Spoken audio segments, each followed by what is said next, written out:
أعوذ بالله من الشيطان الرجيم.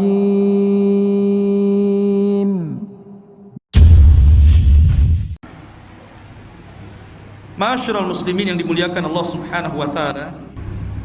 Jadi setelah Nabi SAW pulang dari Badar dengan kemenangan, maka Nabi SAW biasa datang ke pasar-pasar kemudian berdakwah, termasuk juga di pasarnya Bani Qunaiqah.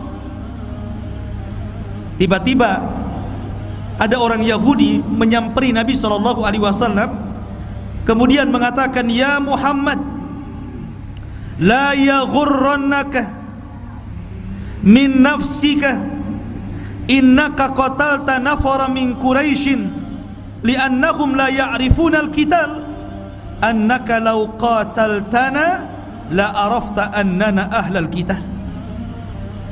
Kata orang Yahudi, "Hei Muhammad, jangan sombong ya. Mentang-mentang kau sudah mengalahkan segelintir orang-orang Quraisy yang tidak pandai berperang. Coba kau lawan kami, baru tahu siapa kami. Kamilah ahli perang," katanya. Mengejek Rasul Yahudi. Sehingga suatu ketika ada seorang wanita muslimah belanja di pasarnya Bani Qunaiqah. Kemudian oleh penjualnya dipaksa untuk membuka hijabnya, tapi dia tidak mau. Itulah seorang muslim ya. Wanita muslimah harusnya seperti itu. Kalau dia sudah menutup auratnya, jangan mau dibuka auratnya. Rupanya ada Yahudi yang lainnya mengikat jilbabnya, kemudian diikatkan di kursinya. Jadi ketika wanita ini bangkit, jilbabnya ketarik, terbuka semua aurat. Tiba-tiba orang-orang Yahudi di pasar itu tertawa terbahak-bahak. Maka wanita muslimah ini berteriak, "Ya lal muslimin, wahai orang-orang Islam, tolong aku." Ja'a rajulun minal ansar, datang laki-laki dari Ansar, kemudian menolong wanita itu dan membunuh orang yang menghina wanita ini. Ketika dilihat kawannya dibunuh, satu pasar mengeroyok seorang muslim ini sampai mati. Kabar ini sampai kepada Rasul. Maka Nabi SAW mempersiapkan pasukan mengepung Bani Qunaiqah, karena mereka telah menyalahi perjanjian. Mereka tidak paham bahwa mereka sudah tergabung dalam piagam Madinah untuk saling melindungi, untuk tidak saling menyerang. Tapi karena memang orang Yahudi sedari dulu sampai sekarang mereka lah yang suka merobek perjanjian, maka Nabi SAW marah, mempersiapkan pasukan besar dan hendak mengepung Bani Qunaiqah.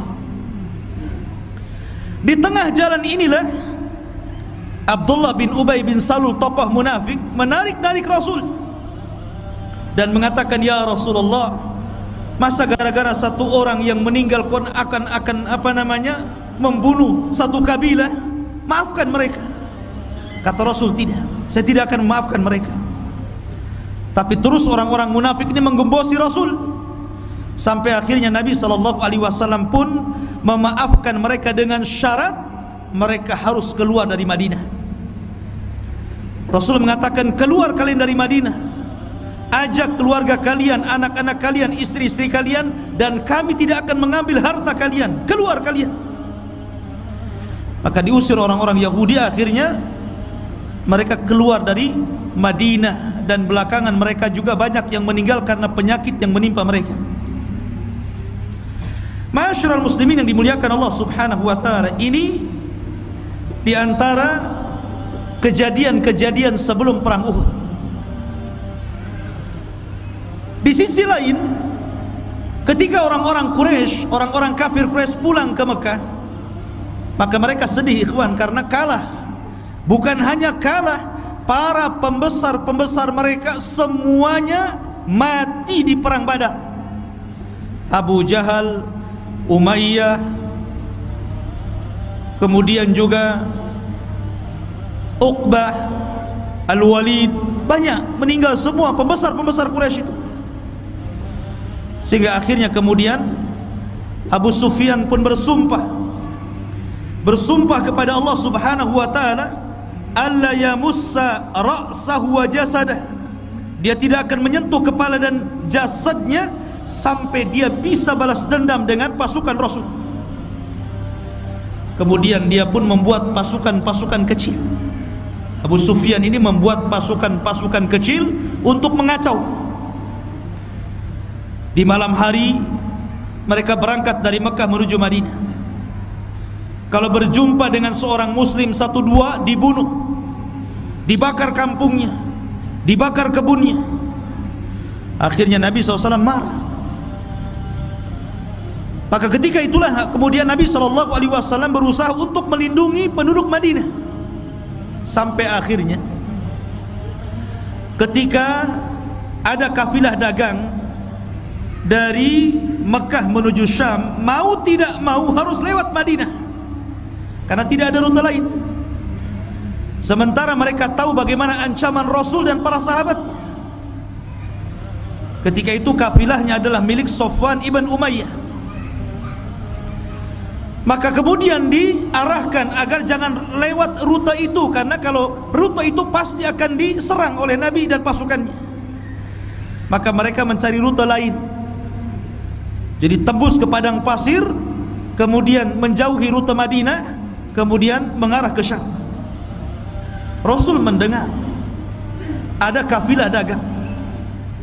Maka Nabi SAW mengutus Zaid ibn Harithah membawa 100 pasukan Sariyah yang tidak dipimpin Rasul untuk mengejar kafilah dagang itu.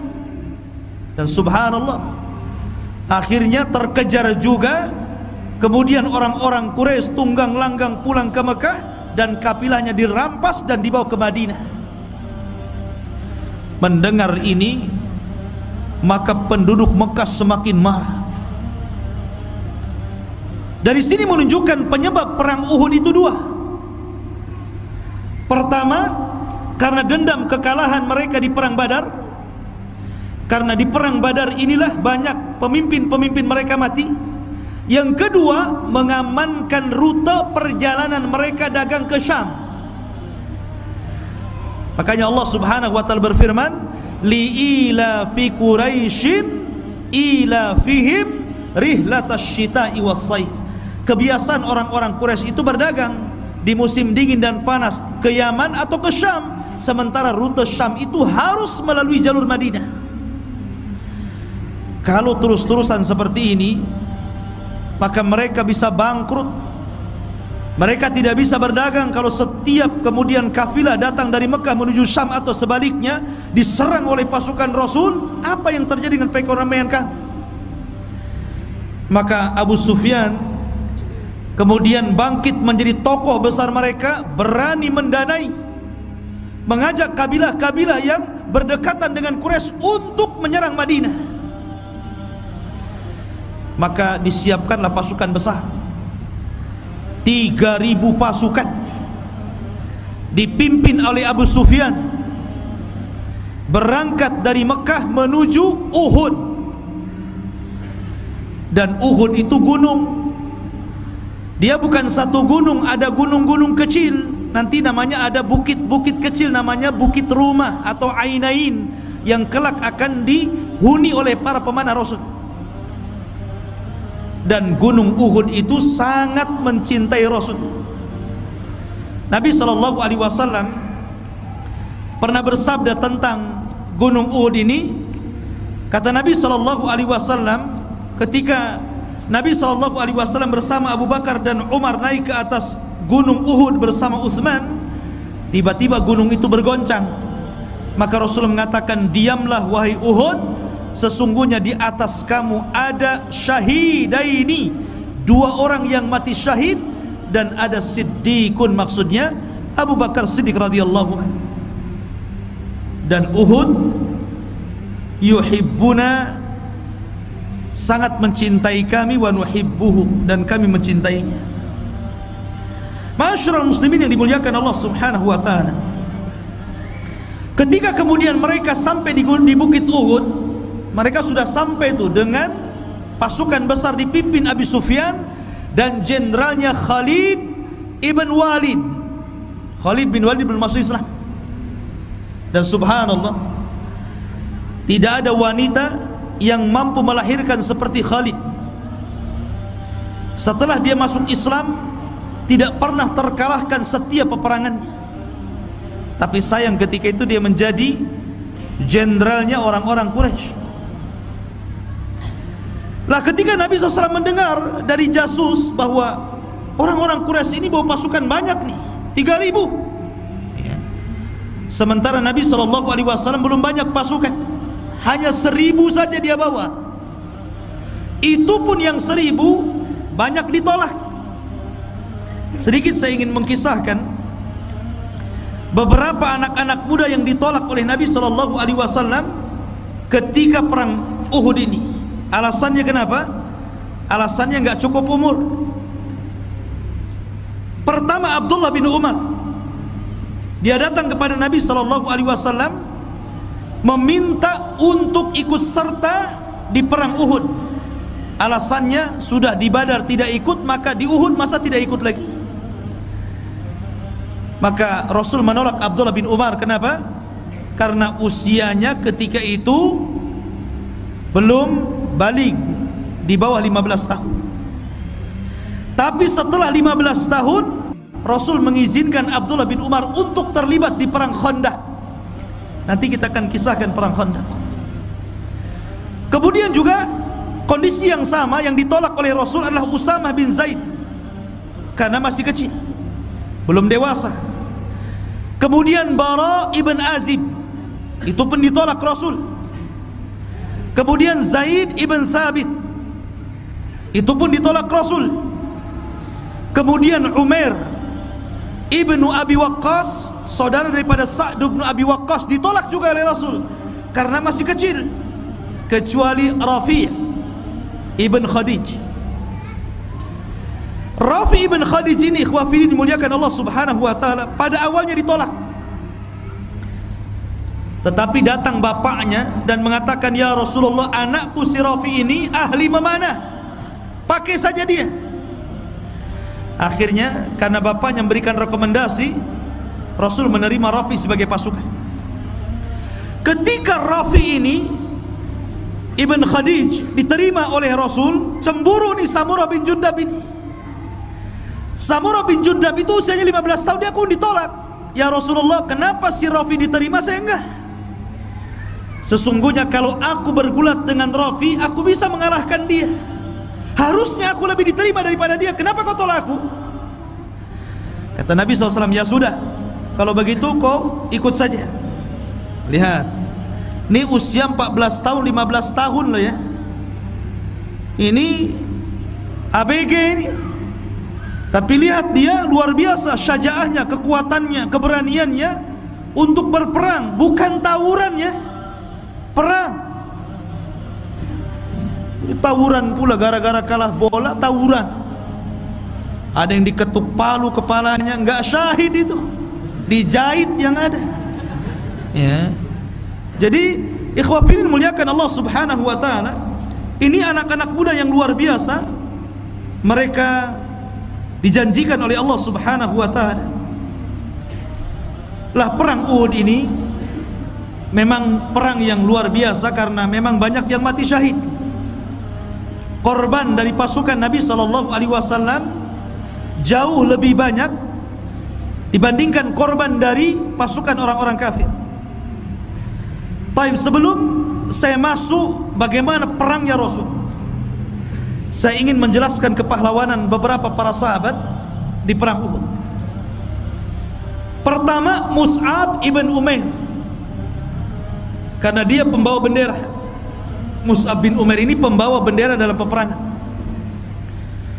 Dia walaupun belakangan dia mati syahid, ya mati syahid di perang Uhud, sehingga Allah Subhanahu wa taala kemudian menurunkan ayat, "Minal mu'minina rijalun sadaqu ma ahadullaha alaihi faminhum man qada nakhbah wa minhum man yantadir wa ma baddalu tabdila." Di antara orang-orang yang beriman ada laki-laki yang menepati apa yang mereka janjikan kepada Allah, sehingga di antara mereka ada yang gugur, di antara mereka ada yang kemudian menunggu, dan tidaklah mungkin berubah janji mereka kepada Allah Subhanahu wa ta'ala. Turun ayat ini kepada Mus'ab ibn Umair ini. Lah Mus'ab bin Umair ini perawakannya dan perlengkapan peperangannya itu persis seperti Nabi. Wajahnya seperti Nabi dan juga dandanan perangnya seperti Nabi. Jadi suatu ketika ada orang kafir namanya Ibnu Qami'ah, dia menghadang Mus'ab bin Umair, disangkanya Nabi. Maka kemudian dia menebas Mus'ab, karena Ibnu Qami'ah ini kuat, dia ya, pemberani dari kalangan kafir yang sangat memusuhi Rasul. Kemudian ditebasnya oleh Ibnu Qami'ah Mus'ab bin Umair ini, sampai akhirnya Mus'ab pun gugur dan mati syahid. Tiba-tiba Ibnu Qami'ah mengatakan, qataltu Muhammadan, aku sudah membunuh Muhammad. Salah orang dia. Tapi teriakan itu mengacaukan barisan kaum muslimin. Sempat kemudian sebagian kaum muslimin tunggang langgang ya, gara-gara kemudian mendengar Rasul meninggal dunia. Lah Mus'ab bin Umair salah satu sahabat yang mati syahid. Ketika dia meninggal dunia, maka tidak ada kain kafan yang mengkafani jasadnya. Hanya sehelai kain yang kalau ditarik ke kepala nampak kakinya, kalau ditarik ke kaki nampak kepalanya. Padahal Mus'ab bin Umair ini orang yang paling kaya di Mekah, hidupnya enak, hidupnya senang, dimanjakan ibunya. Ketika masuk Islam dia tidak menampakkan keislamannya karena takut kepada ibunya. Tapi ketika kemudian banyak orang-orang Madinah yang masuk Islam, yang berbaiat pada baiat pertama, kemudian mereka minta dai supaya dikirim kepada mereka, maka yang pertama kali dikirim menjadi dai dan awal safir fil Islam adalah Mus'ab bin Umair. Dikirim ke Madinah, dan di tangan dia akhirnya Madinah kemudian banyak masuk Islam, sehingga ketika hijrah Rasul sudah enak karena sudah banyak masuk Islam. Dan itu jasanya Mus'ab bin Umair. Dia meninggal di perang Uhud, mati syahid. Kemudian yang kedua, Sa'd bin Rabi. Sa'd bin Rabi ini adalah seorang Ansar yang dipersaudarakan Nabi SAW dengan siapa? Dengan Abdurrahman bin Auf. Dan dia orang berada, ikhwan. Sa'd bin Rabi, dialah yang mengatakan kepada Abdurrahman, ya Abdurrahman, aku punya 2 rumah, ambil salah satunya. Ya Abdurrahman, aku punya 2 kebun, ambil salah satunya. Ya Abdurrahman, aku punya 2 istri, lihat keduanya, mana yang paling kau sukai, ku ceraikan dia, selepas masa idahnya kau menikah dengan dia. Itulah Sa'd bin Rabi, kedermawanannya luar biasa. Lah Sa'd bin Rabi ini meninggal di perang Uhud. Bahkan ketika Nabi SAW selesai perang Uhud, dia memerintahkan para sahabatnya, cari Sa'd bin Rabi. Di mana dia? Sedang apa dia? Kalau seandainya kalian menemui beliau, titipkan salam dariku kepadanya. Maka Zaid ibn Thabit ketika itu mencari Sa'd bin Rabi. Ketika berjumpa, rupanya dia sedang sakaratul maut tuh. Sedang sakaratul maut. Maka kemudian kata Zaid ibn Thabit, ya Sa'ad, aku diperintah Rasul untuk menyampaikan salam kepada. Maka kata Sa'ad, alaika wa alaihi salam. Kemudian Sa'ad mengatakan, katakan kepada Rasul, semoga Allah membalas kebaikan apa yang telah Allah berikan kepada seorang Nabi.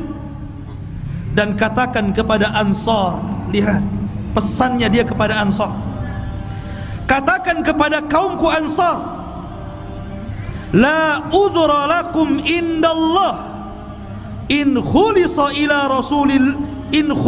ila rasulikum wa fikum ainun tatraf. tidak ada udzur kalian di hadapan Allah.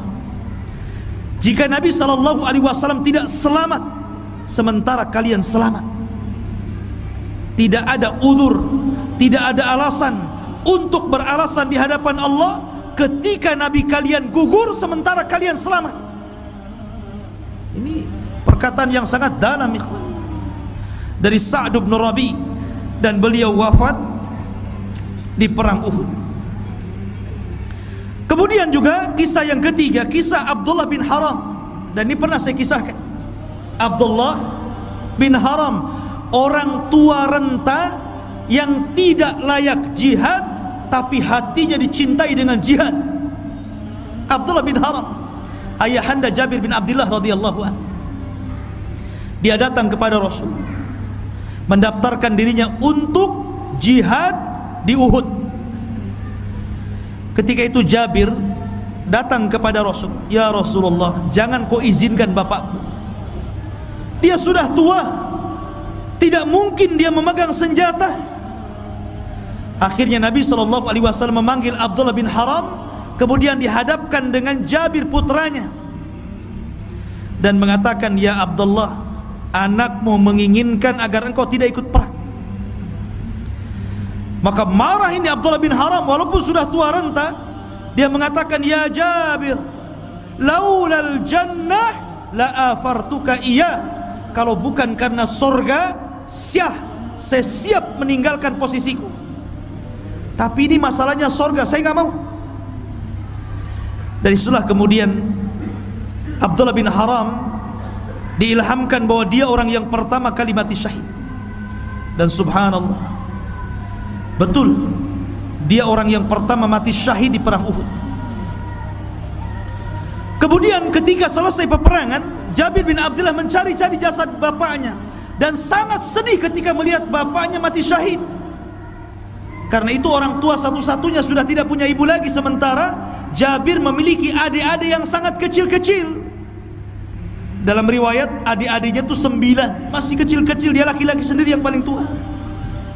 Coba antum punya adik-adik, adik antum kecil-kecil gitu kan, 9 orang, nggak punya ayah, nggak punya ibu, antum saja yang merawatnya gitu. Gimana tuh rasanya itu? Jadi sedih dia.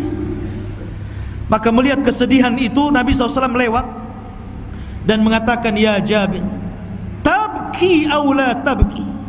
Menangis ataupun tidak menangis, wahai Jabir, sesungguhnya jasad bapakmu telah dinaungi oleh malaikat.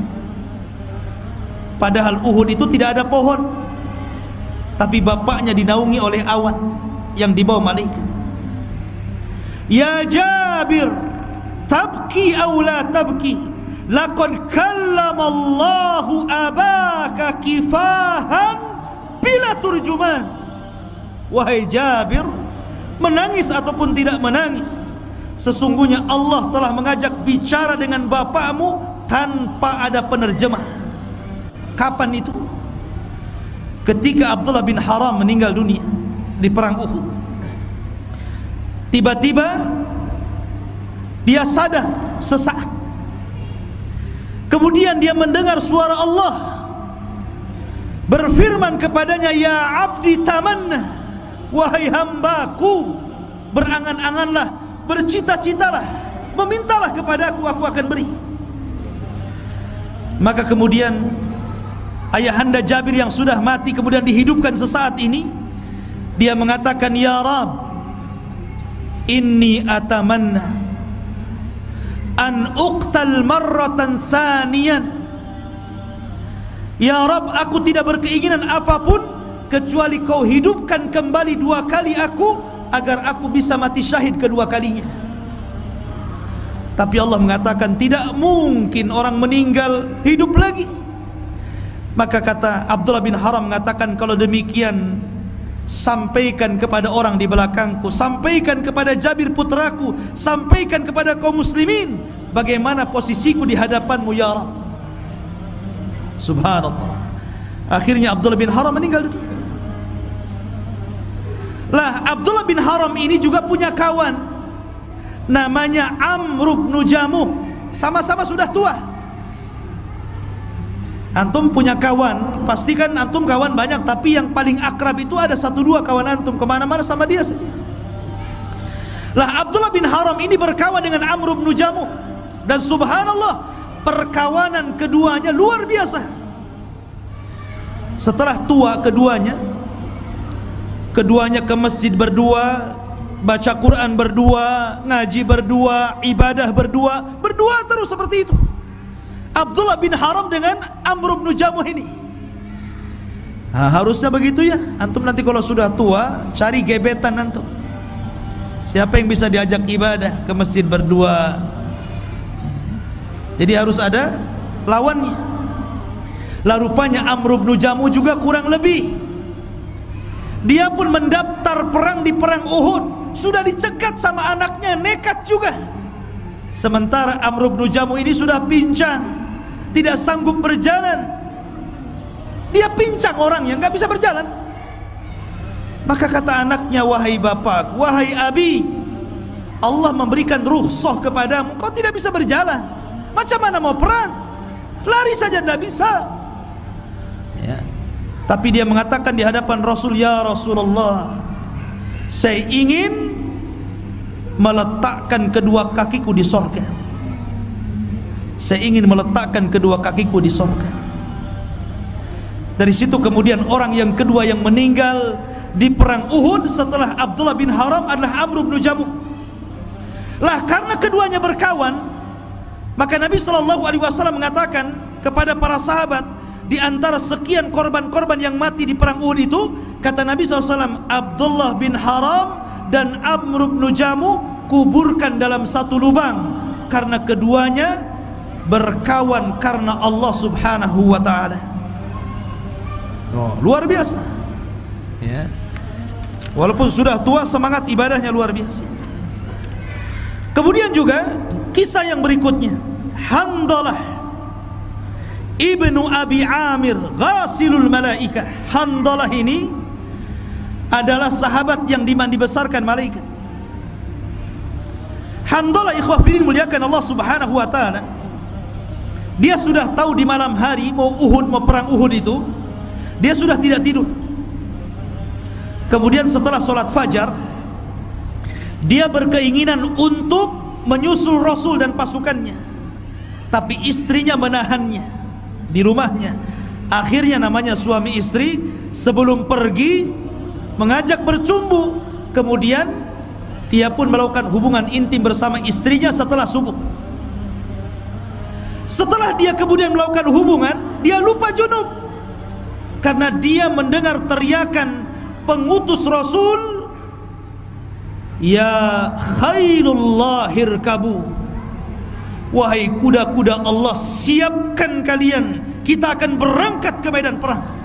Lupa dia nggak mandi junub, ya kan? Maka dia pun berangkat ke pasukan. Kemudian setelah masuk dalam perang Uhud, Allah takdirkan Handalah meninggal dan mati syahid. Ketika itu maka Nabi SAW ditampakkan malaikat yang sedang memandi besarkan Handalah. Maka Nabi SAW mengatakan, saya melihat Handalah ghasalathul malaikah, telah dimandi besarkan malaikat. Sahabat heran, kok bisa Rasul? Kata Rasul, tanyakan saja sama istrinya apa yang dilakukannya.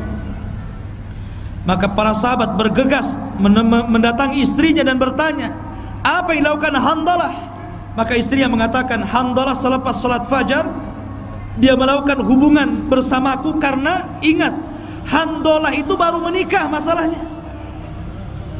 Malam hari itu dia menikah, sehingga waktu untuk bercumbu dengan istrinya itu tidak ada. Jadi keesokan harinya sebelum dia berangkat, maka dia pun melakukan hubungan. Sekali itulah dia melakukan hubungan bersama istrinya, karena memang pengantin baru. Maka luar biasa ikhwan, sebagai ikram dari Allah Subhanahu wa ta'ala, maka Allah mengutus malaikat untuk memandi besarkan Handalah, karena dia lebih mementingkan perang dibandingkan berenak-enak dengan istri yang dicintai pertama kali dia menikah. kalau antum yang menikah, malam hari menikah, kemudian besoknya antum disuruh sama kantor untuk mengerjakan, masuk kamu ya, ini ada yang nggak masuk, kira-kira nih antum milih istri atau kantor tuh? Istri lah Ustaz. Itu baru kantor tuh, ini bukan jihad ya, baru dunia tuh. Tapi lihat hamdalah di sini, luar biasa. Kemudian yang selanjutnya Abdullah bin Jahaz. Abdullah bin Jahaz adalah salah satu sahabat juga yang gugur di perang Uhud. Dia berdoa sebelum berangkat ke perang Uhud, doanya begini: Allahumma aqsim alaika an alqal aduwa gadan fayaqtulunani thumma yabquru batni, kemudian wa yakhda'u anfi thumma tas'aluni fi madhalik fa aqulu fik. Dia berdoa sebelum perang ini, ya Allah, aku bersumpah kepadamu agar kau perjumpakan aku dengan musuhku besok. Kemudian mereka membunuhku, kemudian mencabik-cabik perutku, kemudian memotong hidungku. Kemudian engkau bertanya, kenapa seperti itu? Maka aku katakan, fik, untukmu ya Rabb, fik, untukmu ya Rabb. Dan akhirnya dia pun dibunuh oleh Abul Hakam Ibn Akhnas Ibn Syarib Al-Thaqafi. Kemudian dia pun dikubur bersama Hamzah bin Abdul Muttalib dalam satu lubang ya. Kemudian juga Hamzah bin Abdul Muttalib ini singa ya, singa Allah dan Rasulnya. Hamzah ini di awal peperangan saja 6 orang dibunuh langsung. Tapi Hamzah ini memang dibunuh tidak cara jantan. Dia dibunuh oleh Wahsy. Wahsy ini karena diiming-imingi oleh tuannya, kalau bisa membunuh Hamzah maka hadiahnya dimerdekakan.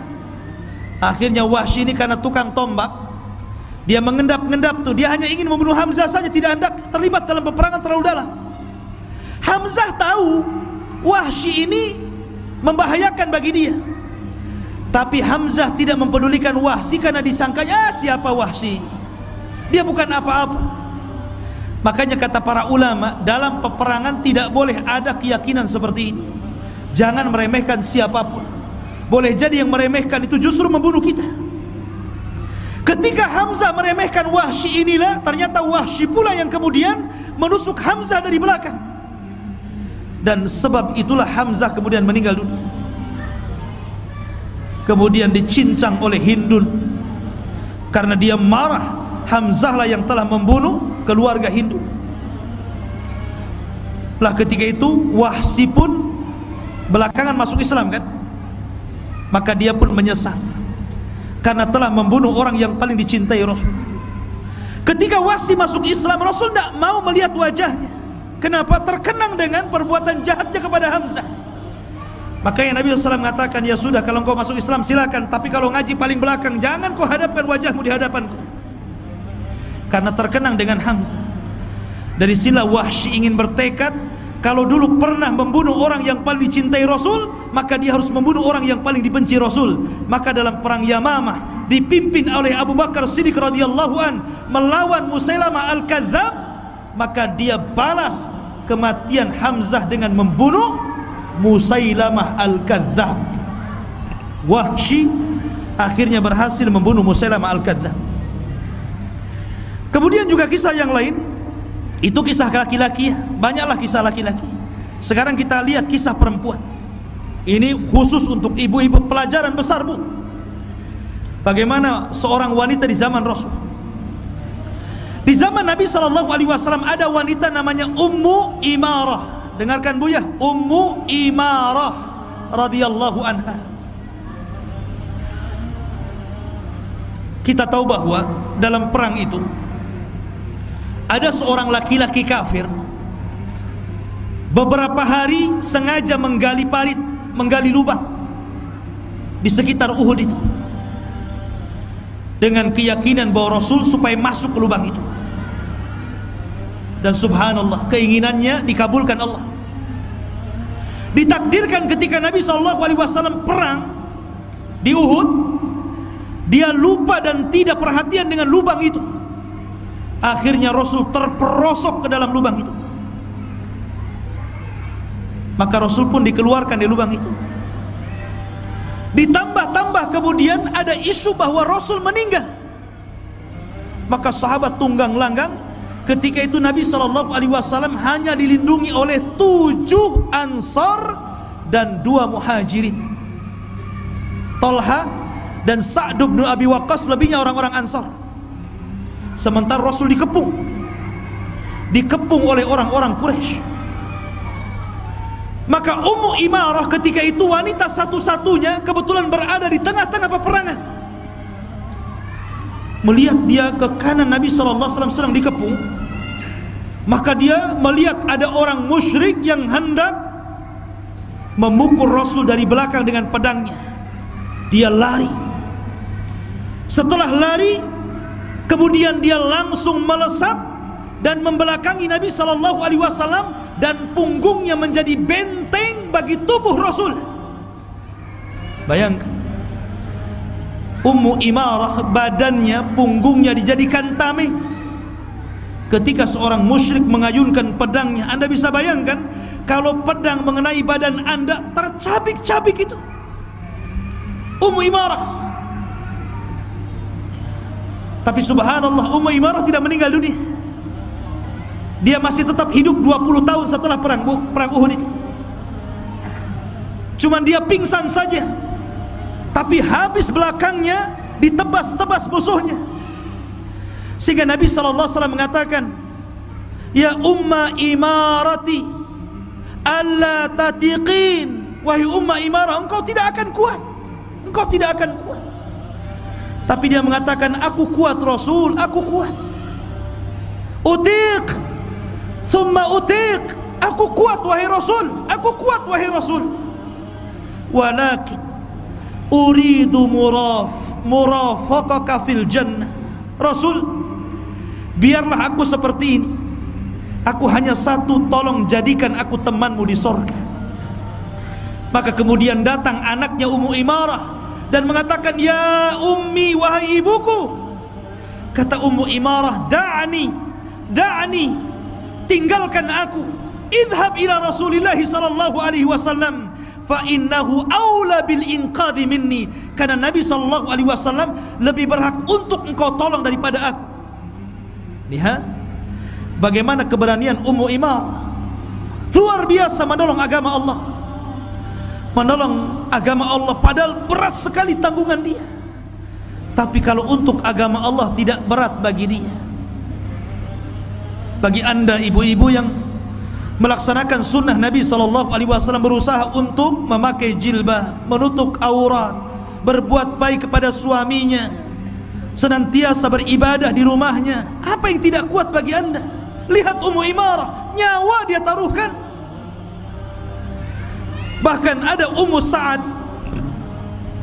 Sa'ad, dia punya anak namanya Amr bin Mu'ad. Amr bin Mu'ad syahid di perang Uhud. Tetapi ketika dia mencari-cari putranya, maka Nabi SAW mengatakan, "Ya Umma Sa'din, abshiri wa bashiri ahlikum, inna qatlahum qad tarafaku fil jannata jami'an." Ya Ummu Sa'd, berikan kabar kepada keluargamu dengan kabar yang baik, karena sesungguhnya seluruh yang korban perang Uhud semuanya sudah diangkat dan mereka semua sudah di sorga. Maka dia mengatakan, "Radina ya Rasulullah, wa man yabki alaihim ba'da hadha." Kami ridho dengan engkau wahai Rasul, maka setelah ini tidak ada tangisan lagi bagi kami, karena kami sudah senang anak kami masuk sorga. Bahkan ada seorang wanita, bapaknya meninggal di perang Uhud, suaminya meninggal di perang Uhud, anaknya meninggal di perang Uhud. Dia justru mencari Rasul. Dikatakan kepada wanita ini, bapakmu meninggal. Maka dia mengatakan, wa ma fa'ala Rasulullah. Lalu apa yang dilakukan Rasul? Suamimu meninggal. Dia pun mengatakan, wa ma fa'ala Rasulullah. Lalu bagaimana kondisi Rasulullah? Kemudian dikatakan, ibnu Kamad, anakmu meninggal. Maka dia mengatakan, wa ma fa'ala Rasulullah. Saya tidak bertanya di mana, bagaimana kondisi Rasul. Orang-orang heran mengatakan, ya fulana, dihabarkan kepadamu bapakmu, suamimu dan anakmu meninggal, kenapa kau tidak bersedih? Kemudian dia mengatakan, tidak, pikiranku hanya kepada Rasul. Tolong antarkan aku kepada Rasul. Akhirnya diantarkan kepada Nabi SAW. Setelah di hadapan Rasul dan melihat Rasul selamat, maka dia mengatakan, kullu musibatin ba'daka ya Rasulullah zalalun. Setiap musibah setelah aku melihatmu hai Rasul, semuanya menjadi kecil, nggak ada apa-apanya. Lihat, ini jagoan-jagoan wanita di perang Uhud ya, luar biasa. Bahkan Anas bin Nadar radhiyallahu an, dia itu tidak ikut perang Uhud. Dia seorang musafir, baru datang dari safar. Tiba-tiba ada pasukan Uhud yang tunggang langgang ketemu di jalan. Kata Anas bin Nadar, kenapa kalian berlarian? Maka mereka mengatakan, Nabi SAW meninggal dunia, Muhammad SAW meninggal dunia. Kata Anas bin Nadar, demi Allah, kalau seandainya kalian hidup sementara Nabi SAW meninggal dunia, maka ini kehidupan yang tidak ada faedahnya. Berangkat kalian, kembali kalian ke Uhud. Akhirnya Anas bin Nadar mengembalikan pasukan itu. Sesampainya di Uhud dia mengatakan, wallahi demi Allah, inni la ajidu raihatal jannah min kibalil Uhud. Demi Allah, aku sudah mencium bau sorga di balik bukit Uhud ini. Maka dia berperang habis-habisan, kemudian mati syahid. Anas bin Nadar. Dari sini menunjukkan bahwa bau sorga itu bisa ke bumi, bisa sampai ke bumi. Buktinya Anas bin Nadar mencium bau sorga. Ya tentu orang-orang tertentu saja ya, bukan berarti antum lewat, ini harum ini, bau sorga nampaknya ya. Jadi orang-orang yang tertentu yang akan mendapatkan itu. Taib, ini diantara jagoan-jagoan sahabat-sahabat di perang Uhud. Taib, kita akan urut bagaimana peristiwa Uhud ini. Ma'asyiral muslimin yang dimuliakan Allah Subhanahu wa taala. Setelah kemudian kaum muslimin dikumpulkan Nabi SAW, Nabi SAW sempat bermimpi di malam harinya. Bermimpi di malam harinya, kemudian takwilnya itu dibagi tiga. Pertama, akan terjadi sesuatu musibah kepada kaum muslimin di perang Uhud. Yang kedua, akan terjadi pembunuhan kepada Hamzah dan mati syahid, dan dialah sayyidus syuhada. Yang ketiga, setelah pulangnya mereka dari perang Uhud, maka ada kebaikan yang akan mengangkat derajat kaum muslimin. Ini diantara tiga takwil mimpinya Nabi SAW. Maka Nabi SAW mengumpulkan para sahabat ketika itu 1000 orang. Nabi sebenarnya tidak mau berangkat ke Uhud. Nabi tidak mau. Nabi itu ingin tetap di Madinah menghadang musuh. Dan idenya Nabi ini disepakati oleh pemimpin munafik, Abdullah bin Ubay. Tapi bukan berarti kesepakatan Abdullah bin Ubay dengan Rasul karena rasa cinta Abdullah kepada Rasul. Tidak, dia seorang munafik. Dia memang setuju dengan pendapat Rasul biar tidak ikut perang, biar bisa sembunyi di rumahnya, maksudnya. Itulah orang munafik. Tapi banyak anak-anak muda yang tidak ikut perang Badar, ini ngompori, biasa anak muda tukang ngompor. Datang kepada Rasul, kami sudah tidak ikut perang Badar, masa kami akan tinggal di sini? Keluar kita. Dan rupanya pendapat ini dikuatkan Hamzah. Melihat Hamzah ngikut anak-anak muda, tergerak Rasul untuk keluar juga akhirnya. Padahal di awal dia tidak mau keluar, dan itu pendapat Rasul. Akhirnya Rasul pulang, masuk ke rumahnya, dia mandi, sholat. Setelah itu memakai dandanan perang, baju besi, tombak, pedang, perisai, tutup kepala, kemudian keluar.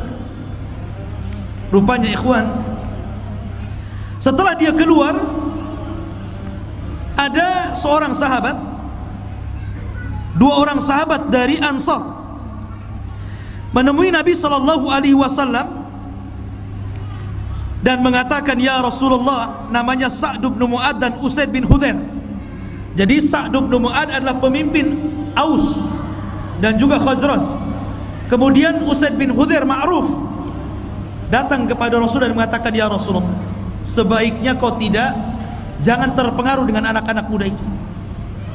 Kami ini orang Madinah lebih paham kondisi sini. Tapi terserah anda, kalau mau keluar kita keluar. Tapi Nabi SAW mengatakan, makana lin nabi idza labisa lu'matahu an yadha'aha hatta yaqdiyallahu ta'ala amran kana maf'ula atau kama qala Nabi SAW. Tidak layak bagi seorang nabi kalau baju besi sudah nempel di badannya untuk diletakkan kembali sampai Allah memutuskan perkaranya. Artinya kalau sudah dipakai harus keluar, sudah telat. Maka berangkatlah 1000 pasukan menuju Uhud. Rupanya ikhwah fillah muliakan Allah Subhanahu wa taala, berangkat setelah salat asar, kemudian berjalan ke Uhud sampai maghrib, salat maghrib, kemudian isya. Kemudian di tengah malam itulah Nabi SAW berdoa kepada Allah Subhanahu wa taala untuk kemenangan. Maka di tengah malam itulah tiba-tiba Abdullah bin Ubay berkhianat. Dia memprovokasi sebagian pasukan untuk tidak ikut perang karena melihat banyaknya pasukan lawan. Pengecut orang-orang munafik. Akhirnya dibawanya 300 pasukan kembali ke Madinah, sisanya 700 melawan 3000. 700 melawan 3000.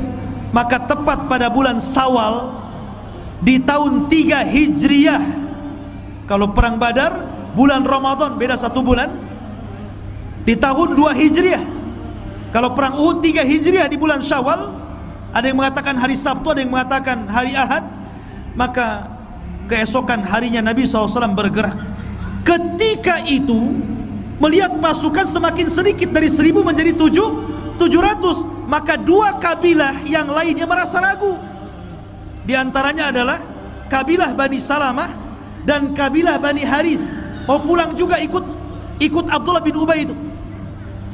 Tapi kemudian diyakinkan, kemudian Allah menetapkan hati kedua kabilah ini. Akhirnya mereka pun tetap bersama Rasul, sehingga Allah turunkan surah Al-Imran ayat 122 kalau tidak salah, idhammat ta'ifatani minkum antabshala wallahu waliyukuma wa 'alallahi falyatawakkalul mu'minun. Ketika dua pasukan mulai ragu-ragu, maka Allah menjadi wali keduanya, dan hendaklah orang yang beriman bertawakal kepada Allah Subhanahu wa taala. Baik. Keesokan harinya berjumpalah dua pasukan ini. Ketika itu Rasul membagi dua pasukan menjadi dua. Pertama, pasukan yang diletakkan di Bukit Rumah atau disebut dengan Bukit Ainain, yang sekarang menjadi kuburan syuhada Badar, syuhada Uhud. 70 syuhada Uhud dikubur di situ karena ketika dikubur di bawah terjadi banjir. Ingat, syuhada Uhud itu pernah banjir. Bukan dulu, baru-baru. Ya, pada era Raja siapa di Saudi terjadi banjir besar. Kemudian banjir ini sampai ke kuburan syuhada. Akhirnya apa? Jasadnya naik, namanya pasir, ya kan, kena air naik tuh. Subhanallah. Semua jasad syuhada Uhud tidak ada yang berubah sampai hari ini. Maka oleh kerajaan Saudi kemudian dipindah kuburannya, diataskan, ke atas lagi. Ya, di bukit yang dulunya tempat pemanah, sehingga kalau banjir tidak terkena air lagi. Sampai Hamzah nampak jahitan. Orang tahu siapa Hamzah karena dibedel oleh Hindun kan, nampak ini Hamzah. Dan itu keajaiban dunia. Ya. Jadi ketika Nabi SAW menempatkan 50 pemanah dipimpin oleh Zubair Al-Ansari, dipimpin oleh Zubair Al-Ansari, Abdullah bin Zubair al-Ansari, 50 pemanah. Maka sisanya bersama Rasul, dipimpin Rasul langsung. Kemudian Abu Bakar, Siddiq, Mus'ab bin Umair dan yang lainnya. Subhanallah, di awal peperangan menang. Setiap mengadakan perang tanding, siapapun jagoan orang Quraisy bisa ditebas oleh jagoan orang Islam. Dan sistem mubarazah itu maksudnya perang tanding, mana jagoanmu, ini jagoanku, mana jagoanmu, ini jagoanku, sampai puluhan dikeluarkan dari jagoan mereka, tetap kalah oleh jagoan kaum muslimin. Hanya beberapa jagoan muslim yang meninggal, tapi sebagian besar jagoannya orang kafir meninggal. Dan itu sudah mengejutkan mereka. Maka di awal peperangan Nabi SAW menang. Lah orang-orang yang di atas itu, para pemanah, sengaja diletakkan takut ada pasukan dari belakang. Makanya mereka siap-siap memanah dari atas. Lah Khalid bin Walid itu 3 kali berusaha untuk naik ke Bukit Ain, tidak bisa, selalu ditembaki panah. Sampai ketika kaum muslimin lengah, kemudian berijtihad untuk turun karena melihat Abu Sufyan lari, pasukan Abu Sufyan juga tunggang langgang, lari semuanya. Maka dari atas 40 pemanah ingin turun ke bawah. Kata pimpinannya Abdullah bin Zubair al-Ansari, jangan. Apapun yang terjadi, Rasul pernah ngomong, apakah kami harus mati atau menang, jangan pernah turun. Itu kata Nabi. Tapi 40 sahabat ini berijtihad sehingga sisanya 10 mereka terpaksa turun. Ketika mereka turun, Khalid melihatnya, maka dia bawa pasukan memutar bukit, akhirnya menyusul 40 orang ini dari belakang. Sebentar saja dengan satu tangan Khalid bisa membunuh 10 para sahabat Rasul. Kemudian sisanya dibunuh oleh orang-orang kafir yang lainnya, sehingga meninggal semua yang 40 itu. Sehingga para pemanah tinggal 10 orang di atas. Dari situ kekuatan kaum muslimin sudah mulai kacau tuh. Karena tidak lagi melindungi dari arah belakang. Ketika itulah kemudian Khalid berteriak, "U'lul Khubal," katanya. Maksudnya memanggil Tuhannya Khubal. Abu Sufyan yang tunggang langgang mendengar suara Khalid nih, ini Khalid nih, kita menang. Ya. Khalid ada di belakang. Akhirnya dia kembali dengan pasukannya menghadang Rasul. Disitulah Rasul kemudian dikepung di tengah-tengah. Lah saat terkepung itulah terpencar-pencar. Lah Ibnu Qami'ah, seorang musyrik ini, mencari siapa yang memegang bendera, karena itulah pemimpinnya. Dari kejauhan dilihatnya ini ada orang yang megang bendera, kok kayak Rasul. Akhirnya dia mendekati pemegang bendera itu, kemudian ditebasnya rupanya Mus'ab bin Umair dan syahid di tangan Ibnu Qami'ah. Ketika dia berhasil membunuh Mus'ab, dia sangka Rasul, tiba-tiba berteriak, "Qataltu Muhammad, aku sudah membunuh Muhammad." Mendengar sahabat bahwa Rasul meninggal dunia, langsung tunggang langgang, lari ke sana, lari ke sini. Pokoknya mereka ada yang terdiam, ada yang lari, ada yang sudah putus asa. Pokoknya kondisi ketika itu sangat luar biasa mencekam. Sampai akhirnya Nabi SAW terperosok ke dalam jurang yang sudah disiapkan berhari-hari, masuk perangkap Rasul. Ketika Nabi SAW masuk perangkap, itulah datang Ibnu Qami'ah membawa pedangnya, kemudian menghantamnya di atas kepala Rasul, sehingga helm penutup kepala Rasul pecah jadi 2, serpihannya masuk di pipi Rasul sampai dalam, darah di mana-mana. Kemudian Rasul SAW hampir sempoyongan, sakit pinggang, sakit gigi karena retak giginya patah. Ya. Maka Nabi SAW kemudian mengatakan, "Halummu ya ashabi," kemari wahai sahabatku. Maka datanglah 7 orang dari Muhajirin, dari Ansar, dan 2 orang dari Muhajirin, terus membela Rasul. Akhirnya 7 orang dari Ansar ini meninggal juga. Ketika itu Tolha dan Sa'd bin Abi Waqqas sisa 2. Dari situlah maka ketika melihat Rasul sedang terdesak, datanglah Abu Bakar, datanglah Umar, datanglah Ali, baru datang para sahabat yang lainnya. Tapi ini isu Rasul meninggal sudah kemana-mana. Ya. Maka kemudian Abu Sufyan mendatangi Umar bin Khattab radhiyallahu anhu mengatakan, "Ulul Hubal, maha tinggi Hubal." Maka Rasul mengatakan, jawab ucapan si Abu Sufyan itu, "Allahu a'la wa ajal." Allah lebih tinggi dan lebih mulia. Kemudian Abu Sufyan menjawab kepada Umar bin Khattab dan pasukan kaum muslimin, "Lanal Uzza wala Uzza lakum." Kami punya Uzza, kalian tidak punya Uzza. Kata Rasul, jawab, "Allahu maulana la maula lakum." Allah pelindung kami dan kalian tidak punya Allah. Kemudian Abu Sufyan mengatakan, hari ini adalah ganti hari kemarin. Maksudnya hari ini ganti dari perang Badar. Ya, perang Badar kami kalah, tapi ini gantinya. Maka Umar mengatakan, tidak, ini bukan ganti kalian. Orang-orang yang terbunuh di antara kami masuk surga, dan orang-orang yang terbunuh di antara kalian pasti masuk neraka. Akhirnya saut-sautan itu. Kata Abu Sufyan, "Ya Umar, anshudukallah, tolong jujur, apakah Muhammad masih hidup?" Maka Umar mengatakan, "Ya, dan engkau akan mendengar ucapannya." Maka kata Abu Sufyan, "Demi Allah, engkau lebih jujur dibandingkan Ibnu Qami'ah." Lihat.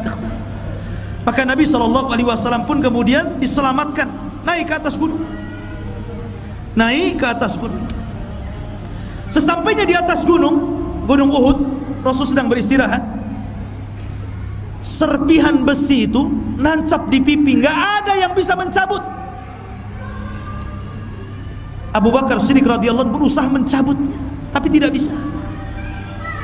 Maka kemudian datanglah Abu Ubaidah Ibnul Jarrah radhiyallahu anhu, dia cabut dengan gerhamnya, dengan gigi depannya. Akhirnya ketika tercabut serpihan besi yang menancap di pipi Rasul, patah pula gigi keduanya. Sahabat yang melihat tiba-tiba melihat wajah Abu Ubaidah berbeda dan mengatakan, "Ma ra'aina Aba Ubaidah ajmal min hada." Kami tidak pernah melihat Abu Ubaidah seindah ini mukanya. Setelah giginya rompang, justru lebih tampan, lebih indah karena Allah muliakan. Coba antum kalau ompong lebih cakep apa lebih tua? Ini makin lebih indah gitu kan wajahnya. Karena apa? Dia yang mencabut. Kemudian datang Malik ibn Sinan, melihat namanya dicabut, ikhwan, otomatis darahnya muncrat. Darah itu tidak bisa dihentikan. Maka datang Malik ibn Sinan, malah kemudian menyedot darah itu, bukan menumpahkan, malah ditelan sama dia.